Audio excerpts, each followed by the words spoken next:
ارے للتا جلدی کرو نا، مجھے پتہ سے آگ پہ چاول چڑھا دیتی ہوں ورنہ آگ پھٹ جائے گی، اور ایک تو جلتی اتنی مشکل سے ہے۔ ارے کیا کروں اس میں؟ تبھی تو چمکتا سورج اتنی تیز دھوپ میں للتا اس پہ لیپ لگاتے ہوئے کہتی ہے، ارے کیا کروں جٹھانی جی، اس پہ تو لگ ہی نہیں رہا لیپ، میں کب سے چڑھانے کی کوشش کر رہی ہوں اس پہ جم ہی نہیں رہا۔ ارے کیسے جمے گا للتا، تم نے پیسٹ اتنا پتلا بنایا ہے مٹی کا کہ اس پہ چپک گئی، تھوڑی سی گاڑی مٹی بنانی تھی نا۔ ارے ہاں للتا اب کیا کروں میں؟ اچھا چلو اب میں تمہیں بنا کے دیتی ہوں۔ تبھی وہ دونوں وہاں پہ بیٹھی کھانے کی تیاری کر رہی ہوتی ہیں۔ ارے ایک تو گرمی اتنی زیادہ ہے کہ سانس بھی نہیں لیا جا رہا، اور ہمارے پتی ان سے تو کچھ ہوتا ہی نہیں ہے کہ کم سے کم گھر کی اچھی چھتی بنوا دے۔ تبھی وہ دونوں اپنے بتیوں کو کوس رہے، تبھی ان کی ساتھ بیٹھی ساس سیما کہتی ہے، ارے تم لوگ بس کر دو میرے دونوں بیٹوں کو کوسنا، آخر وہ جتنا ان سے ہوتا ہے تو اتنا کر دیتے ہیں، اب وہ اور کیا کریں تم لوگوں کے لیے۔ تبھی وہ دونوں دور سے بیٹھی کہہ رہی ہوتی ہیں، ارے ہاں ماں جی بس وہ گرمی کی وجہ سے کہہ رہے تھے۔ تبھی ان کے پڑوس میں امیر کوشلی آ کے کہتی ہے، ارے کیا یہ تم لوگ غریب لوگ ہر وقت ساس بہو چک چک کرتے رہتے ہو، ہر وقت بس شور سا مچا کر، ارے تمہیں کیا مسئلہ ہے؟ اب تمہاری زمین پہ تو ہم لوگ آ کے بیٹھے نہیں۔ تبھی للتا اور اس کی ساس دونوں بہت ہی اس کو سناتی ہے اچھی خاصی، تو پہلی گرمی کی وجہ سے بہت زیادہ غصے میں ہوتی ہے، پھر سارا غصہ اسی کوشلیہ پہ نکل جاتا ہے، جسے دیکھ کر دونوں دیورانی جٹھانی ہنس رہی ہوتی ہیں۔ ارے آج تو ممی جی کے غصے کی بھیت چڑھ گئی آنٹی کی، ان کو کس نے کہا تھا آگے بولے؟ تبھی کہتی ہے، اب کیا ہوا منہ میں دہی چم گئی ہے، کچھ بولا نہیں جا رہا۔ تبھی وہ کہ چپ ہو جاتی ہے اور پھر اپنے گھر پہ لگے پینٹ والے کو کہتی ہے، ارے بھائی صاحب جلدی سے ٹھنڈا اور اچھا کلر کرنا پینٹ کا۔ ارے ہاں بہن جی وہ تو کر رہا ہوں، لیکن اس پینٹ کا کلر تھوڑا سا مہنگا ہے۔ ارے جتنا بھی مہنگا ہو کوئی بات نہیں۔ تبھی وہ دونوں اتنی گرمی میں وہاں پہ کھانا بنا رہی ہوتی ہیں۔ تبھی للتا جلدی سے اس پہ مٹی کا لیپ لگاتی ہے اور اسے اپنی جٹانی کو دیتی ہے۔ اس کے بعد وہ لوگ کھانا بنانے کے بعد روٹیاں بناتی ہیں اور کھانا بنا کے اندر کمرے میں لے جاتی ہیں، جہاں پہ سب گرمی سے ہی نہال ہوئے بیٹھے ہوتے ہیں۔ تبھی کہتی ہے، ارے سسو جی کھانا کھا لیں آپ لوگ بھی سب۔ تبھی اس کا ارے مجھ سے تو نہیں کھایا جا رہا اتنی گرمی میں۔ ارے ہاں اتنی گرمی ہے لیکن میں آپ کو پنکھا کر دیتے ہیں تو آپ جلدی سے بیٹھ کے کھا لو۔ ارے نہیں بہو ابھی میرا دم گھٹ رہا ہے، ایک تو گرمی بہت زیادہ اندر، تم لوگ کھا لو کھانا، میں بعد میں کھا لوں گا۔ ارے ہاں آج تو گرمی کی وجہ سے بھی کمرے میں بہت زیادہ ہوا سوئی پڑی ہے اور اندر تو بیٹھا ہی نہیں جا رہا۔ وہ دونوں بھی کام سے آئے تھکے آ رہے، سب پسینے میں لت پت بیٹھے تھے۔ تبھی وہ جیسے ہی اپنے دونوں پتیوں کو کھانا دیتی ہیں تو ارے یہ کیا آج پھر مسالے والی سبزی بنا دی، ایک تو اتنی گرمی میں کچھ کھایا نہیں جاتا، اوپر سے تم لوگ کھانے والی مسالے والی بنا دیتے ہو، تم لوگوں کو کچھ اور بنانے کو ملتا نہیں ہے کیا؟ تبھی اس کی آواز سن کے ان کی ماں کہتی ہے، ارے بیٹا جو کچھ تم لوگ لا کے دو گے تو وہی تو یہ دونوں بیچاری بنائیں گی، اب اور تو کچھ پڑے نہیں۔ ارے چٹنی ہی بنا دیتے کم سے کم، اس میں سے کھانے کا تو مزہ آتا۔ ہاں 2 3 دن سے تم لوگ جو سبزی لے کے آئے وہی استعمال ہو رہی ہے، اور اس کے بعد تو دھنیا ہی نہیں تھا گھر میں جس سے کہ چٹنی بن جاتی، اب جو بنا ہے چپ کر کے کھا لو۔ تبھی وہ دونوں جیسے کیسے کھانا کھاتے ہیں ادھورا سا اور اٹھ کے پھر کام کے لیے چلے جاتے ہیں۔ اس کے بعد وہ سب بھی بیٹھے ہوتے ہیں آپس میں، اور تھوڑی دیر سانس لینے کے بعد سب آپس میں بیٹھے ہوتے ہیں اور کہتے ہیں، ارے ماں جی ہم ایسے کہتے ہیں کہ جنگل سے جا کر لکڑیاں لے آتے ہیں، کھانے میں کچھ بھی نہیں ہے بنانے کو تو ہم لے آئیں گے جب دونوں دیورانی جٹھانی ٹوکرا اٹھاتی ہیں اور جنگل کو جانے لگتی ہیں۔ تبھی ان کے تینوں بچے باہر سے آتے ہیں اور اس کا بیٹا روتے ہوئے، ارے ماں جی مجھے بہت کھجلی ہو رہی ہے اور بہت گرمی لگ رہی ہے، کیا کروں؟ اور بہت ہی مجھے وہ دونوں روتے ہوئے اپنی ماں کو بتا رہا ہوتا ہے، ارے یہ کیا ہوا بیٹا، تم لوگ اتنی گرمی میں باہر کیوں گھوم رہے تھے؟ ارے بیٹا ابھی تم میرے پوتوں کے پیچھے کیوں پڑ گئی ہو، اب وہ بیچارے باہر کھیلنے بھی نہ جائیں کیا؟ ارے ماں چاچی کے ساتھ جنگل جا رہی ہوں، ہم بھی آپ کے ساتھ چلیں گے۔ ارے ٹھیک ہے بچوں چلو ٹھیک ہے، تم لوگ بھی چلو، جنگل کی کوئی اچھی ہوا لگے گی تو تم لوگوں کا جسم ٹھیک ہو جائے گا۔ ارے ٹھیک ہے بھابھی آپ لے جاؤ بچوں کو، پیچھے سے میں سارا کام ختم کر دوں گی، برتن وغیرہ کر لوں گی۔ تبھی وہ دونوں اپنے تینوں بچوں کو لے کے جنگل کی طرف چل پڑتی ہیں۔ چلتے چلتے ان کو راستے میں بہت زیادہ گرمی لگتی ہے، تبھی اس کا بیٹا، ارے مما میرے تو پاؤں جل رہے ہیں۔ ارے جٹھانی جی بچے بالکل ٹھیک ہے، اب تو زمین بھی بہت زیادہ گرم ہو رہی ہے۔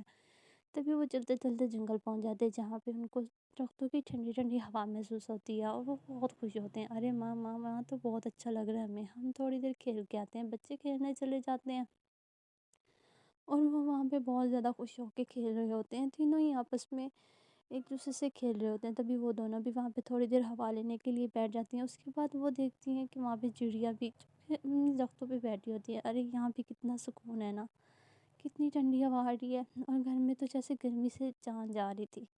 تبھی وہ کہتی ہے، اچھا اب جلدی سے ہم لکڑیاں جمع کر لیتے ہیں ورنہ ہمیں کھانا بنانے میں دیر ہو جائے گی۔ تبھی سے وہ سب پتے اکٹھے کرتی ہیں سوکھے اور جنگل سے لکڑیاں اکٹھی کرنے لگ جاتی ہیں۔ تبھی وہاں پہ ان کو ایک بوڑھی عورت نظر آتی ہے جو کہ جنگل سے نیچے سے ہری ہری گھاس نکال رہی ہوتی ہے، تبھی وہ دونوں جا کے ارے اماں آپ کیوں اتنی گرمی میں اس گھاس کا کیا ارے بیٹا دیکھا نہیں اتنی گرمی ہو رہی ہے کہ میں اپنی جھونپڑی میں نیچے لگاؤں گی، اس سے کچھ ٹھنڈک محسوس ہوتی ہے۔ یہ کیا کہ وہ دونوں وہاں سے وہ چلی جاتی ہے وہاں سے، تبھی ان دونوں جگاروں بہنوں کو ایک آئیڈیا آتا ہے، ارے جٹھانی جی کیوں نہ ہم اس گھاس سے جا کے اپنے گھر کی چھت کی لپائی کر دیں تاکہ ٹھنڈک محسوس، تبھی اتنے بچے اس کے بڑے بڑے دونوں دیورانی جیٹھانی اسی پیڑ پہ جاتی ہیں اور بہت سارے پتے توڑ کر گھر لے کے آتی ہیں۔ ارے بہو یہ کیا تم دونوں آج اتنے زیادہ پتے کیوں لے کے آئی؟ ہمارے گھر میں تو کوئی مال بھی نہیں ہے، اور اتنے پتوں کو کیا کرنا ہے؟ ارے ماں جی آپ دیکھنا اس کے ہم کیا کرتے ہیں، تبھی وہ دونوں مٹی کا لیپ بناتی ہیں اور پوری دیواروں پہ چپکا دیتی ہیں۔ وہ کہتی ہیں کہ اب پتوں کو دیوار پہ چپکاتے جاؤ، اس سے مضبوط ہو جائے گے، تبھی ان کی نند بھی ان کی مدد کرتی ہے۔ وہ تینوں نند بھابھی مل کے پورے گھر میں پتوں کو لگا دیتی ہے، جس سے کہ کمرے میں اب کافی ٹھنڈا کرتی ہے، باہر کی طرف بھی وہ سارے پتے پتے لگا دیتی ہیں، جس سے ان کا گھر ہر طرف سے ہرا ہرا ہو جاتا ہے۔ اور پھر کچھ دیر کے بعد جب وہ لوگ سارے گھر میں پتے لگا لیتے ہیں، تبھی اس کی ساری یہاں تو بہت زیادہ سکون مل رہا ہے، اب تو کافی کمرہ بھی ٹھنڈا لگ رہا ہے ہمیں۔ تبھی اس کا ارے بہو تم دونوں کا جگاڑ تو بہت زیادہ اچھا ہے، کچھ ہی دیر میں وہ بھی سب کے لیے کھانا بنانے بیٹھ جاتی ہیں۔ ارے مجھے مٹکے سے کچھ پانی دو نا پینے کے لیے، گلا بہت خشک ہے۔ تبھی وہ جیسے مٹکے سے پانی بھرتی تو وہ بہت زیادہ گرم ہوتا ہے۔ ارے اب تو اس مٹکے کا کوئی جگاڑ کرنا پڑے گا، ارے ہاں اب تو یہ مٹکا بھی بہت پرانا ہو گیا اور اب اس میں پانی ٹھنڈا ہی نہیں ہوتا، گرم ہی رہتا ہے۔ تو پھر وہ کھانا بناتی ہیں جیسے جیسے، اور پھر اس کے بعد سب کو پنکھے سے ہوا دے کے سب کو کھانا کھلاتی ہیں دونوں۔ جیسے ہی سب کھانا کھانے کے بعد فارغ ہو جائے، ارے واہ آج تو کھانا بہت زیادہ اچھا بنا، ارے ہاں مما ہمیں بھی دو اور چاول، ارے بہو اب تو مزہ آ گیا کھانا کھا کے، اب ایسا کرو کہ میرے لیے بچھونا بچھا دو اور میں سو جاؤں۔ تبھی وہ سب کے لیے بستر بناتی ہے، اور پھر تو ارے یہ کیا آج تو بستر بھی گرم ہو گیا، ارے یہ دری نہ بچھایا کرو یہ تو بہت گرم، ارے جو کچھ ہوگا وہی بچھائیں گے نا، اتنے میں بس جیسے کیسے وہ رات گزارتے ہیں۔ اگلے دن دونوں بہویں بھی جنگل جاتی ہیں، وہاں پہ بہت سارے نیچے گرے ہوئے پتے ان کو ملتے ہیں۔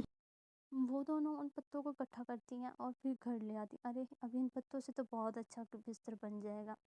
اور پھر وہ سارے پتوں کو اکٹھے ہی جمع کر لیتی ہیں، پتوں کو اکٹھے کرتے کرتے وہ دونوں اس کو گھر لے آتی ہیں اور پورے مٹکے کی چاروں طرف سے اس کو بھی پھیلا دیتی ہیں۔ اس کے بعد وہ دونوں پورے اسی پتوں سے سب کا بستر بناتی ہیں، جسے دیکھ کے بچے کہتے ہیں ارے ماں یہ بستر آپ ہمارے لیے بنا رہی ہو، یہ تو بہت اچھا ہے۔ ارے ہاں بیٹا اب اس سے اتنا بڑا بستر ہے کہ ہم سب اس پہ آرام سے سو سکتے ہیں۔ ارے بہت تم دونوں کی جگاڑ تو بہت اچھا ہے، تم دونوں کھانا بھی کھا لو، کب سے کھایا نہیں۔ ارے ماں جی بس تھوڑا سا رہ گیا، ہم کل میں بھی کھاتے ہیں۔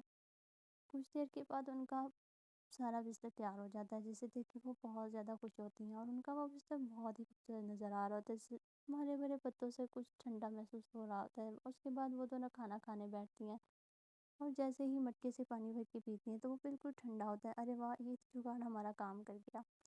اس طرح سے کچھ دن گزرتے ہیں اور پھر گرمی سے سب نہال ہوتے ہیں، گرمی بہت زیادہ بڑھ چکی ہوتی ہے۔ ایک دن جیسے ہی رامو اور راکیش کام سے آتے ہیں، ان دونوں کو گرمی سے بہت ہی کھجلی ہو رہی ہوتی ہے اور ان کے منہ پہ بہت ہی دانے نکلے ہوتے ہیں۔ ارے کیا یہ دانے تو بہت زیادہ نکلے ہوئے ہیں، ارے وہ ایسا کرو کہ اس کی پیٹھ پہ پاؤڈر لگا دو۔ ارے ماں جی یہ پاؤڈر سے نہیں جائیں گے بلکہ یہ نیم کے پتوں کے پیسٹ سے ہی جائیں گے سارے دانے۔ تبھی کہتی کہ ہم جنگل سے جا کے نیم کے پتے توڑ کے لے کے آتی ہیں۔ تبھی وہ دونوں دیورانی جیٹھانی جنگل کی طرف چل پڑتی ہیں، ہم جاتے ہیں پتے توڑنے کے لیے اور پھر آگے سب کو اس کا لیپ لگائیں گے۔ تبھی وہ دونوں جنگل میں جاتی ہیں اور جنگل میں کافی دور دور تک وہ پہنچ جاتے ہیں، جہاں پہ ان کو نیم کا درخت نہیں نظر آتا۔ ارے یہاں تو کوئی درخت نظر ہی نہیں آ رہا، نیم کا لگتا ہے ہی نہیں، ارے نہیں تھوڑی اور آگے چلے آپ میرے ساتھ، نیم کا درخت میں نے دیکھا تھا ادھر۔ تبھی وہ دونوں جیسے کہ نیم کے درخت تک پہنچ جاتی ہیں اور پھر وہاں سے نیم کے پتے اکٹھے کرنے لگ جاتی ہیں، اور بہت سارے نیم کے پتے اکٹھے کرنے کے بعد وہ وہاں سے تھوڑا سا آگے چلتی ہے، جہاں پہ انہیں کھجور کا درخت نظر آتا ہے۔ ارے جیٹھانی جی یہ کھجور کا درخت ہے، اس کے پتوں سے جھاڑو بہت اچھا بنتا ہے، اور ہمارے گھر میں تو جھاڑو بھی ختم ہوا پڑا تھا۔ تبھی وہ ایک ٹہنی کو پکڑ کے نیچے کرتی ہے، دوسری اس کے پتوں کو توڑتی ہے، گھر آتی ہیں اور نیم کا پیسٹ بناتی ہے، اس کو سل بٹے پہ پیس کے سب کے چہروں پہ لگا دیتی ہے، جس سے کہ ان کو بہت زیادہ ٹھنڈک محسوس ہوتی ہے۔ ارے واہ بہو اس سے تو ہمارے چہروں پہ بہت زیادہ ٹھنڈک ہو رہی ہے۔ ارے ہاں اب جیسے اس کو اتارو گے تو آپ کا چہرہ فریش اور دانے بھی اس پہ سوکھ جائیں گے۔ تبھی جیسے ہی وہ سب منہ سے اتارتے ہیں تو ان کے منہ پہ فریشنس ہو رہی ہوتی ہے، اور وہ خود کو بہت ہی فریش محسوس کر رہے ہوتے ہیں، سب بہت زیادہ خوش ہوتے ہیں۔ اور پھر اگلے دن صبح ہی وہ اسی پتوں کو لائے ہوئے کھجور کے جھاڑو بناتی ہیں اور پھر وہ جیسے ہی باہر سے جھاڑو لگاتی ہے اس سے پورا گھر صاف ہو جاتا ہے. ارے واہ، یہ جھاڑو تو کام کر گئے، ان سے تو پورا گھر اچھے سے صاف ہو گیا. اب یہ تو جھاڑو ہمیں تو 6 مہینے تک ختم نہیں ہوں گے. بہت ہے اس طرح سے وہ دونوں جگاڑو بہو ہر وقت کوئی نہ کوئی جگاڑ سے اپنے گھر کا مسئلہ حل کر لیتے. اور گرمی کے موسم میں بارش اور اندھیرے کا موسم ہوتا تھا، دونوں دیورانی جیٹھانی ٹوکریاں اٹھا کے طرف جنگل میں چلی جاتی. وہاں پہ گرے ہوئے آم چن کے وہ گھر لے آتی اچار کے لیے، اور اس سے بہت ہی اچھا اچار بناتی وہ.